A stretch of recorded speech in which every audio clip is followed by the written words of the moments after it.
Hi everyone, myself Dr. Susanth, consultant neurologist, SUT Hospital Pattom, Trivandrum. Today I'm going to talk about stroke, which is one of the leading causes of mortality and morbidity all across the globe. So what do you mean by stroke? It's an acute onset deficit in our body due to some abnormality in the blood circulation in brain. So this abnormality can be of two types. One that occurs due to some obstruction, maybe due to a clot or something in the blood vessels in the brain.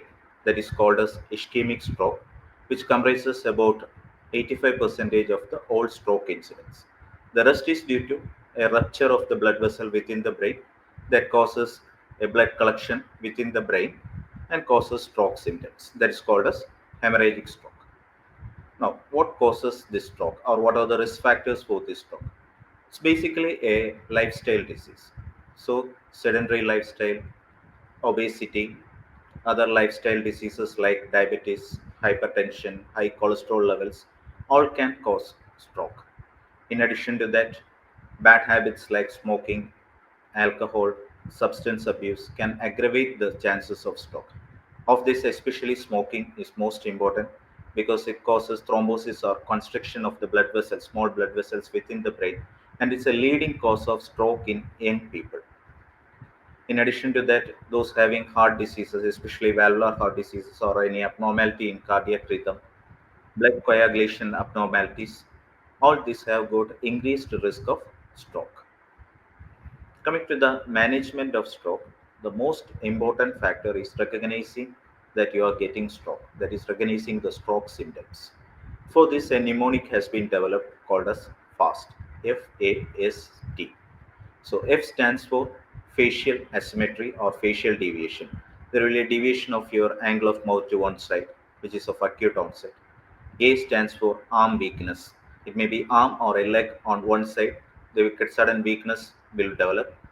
The third one is the S that stands for speech. That is abnormality in your speech. Slurring of speech will be there.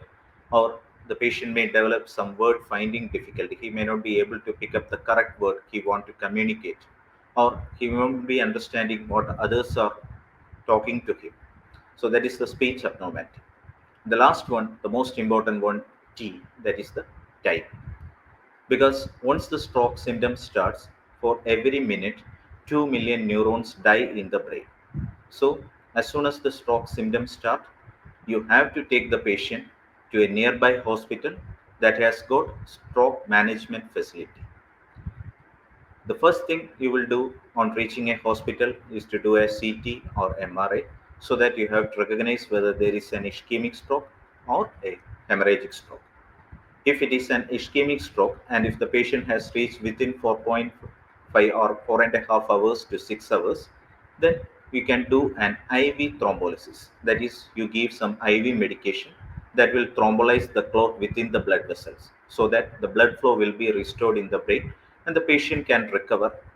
Sometimes the old symptoms may reverse or his deficits will be minimal. But the window period is only 4.5 to 6 hours. Sometimes this clot may be in larger blood vessels in the brain, so that this IV medication won't be enough to lyse the whole of the clot. In such situations, we can do mechanical thrombectomy. That means you introduce an endovascular catheter into the blood vessels and remove the clot mechanically. The time window period for this mechanical thrombectomy is 6 hours to 24 hours. But there is no hard and fast rule that this is the time within this time period only you can do this. In advanced stroke centers, we can do other imaging facilities like CT perfusion, and you can see still there is some brain tissue left which can be salvageable due to restoration of blood flow.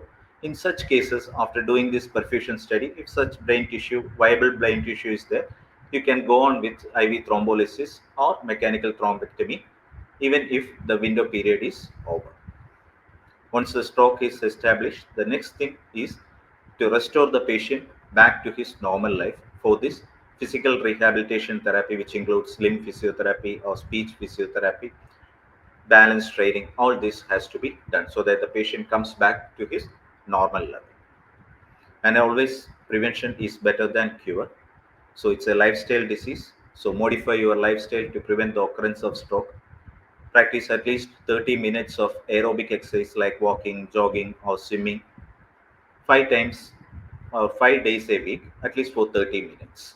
Also, if you've got other lifestyle diseases, diabetes, your blood sugars will be checked regularly. Consult your doctor and adjust your medications accordingly to control the blood sugars. Likewise, blood pressure also. And if cholesterol levels are high, that also has to be brought under control. Thank you.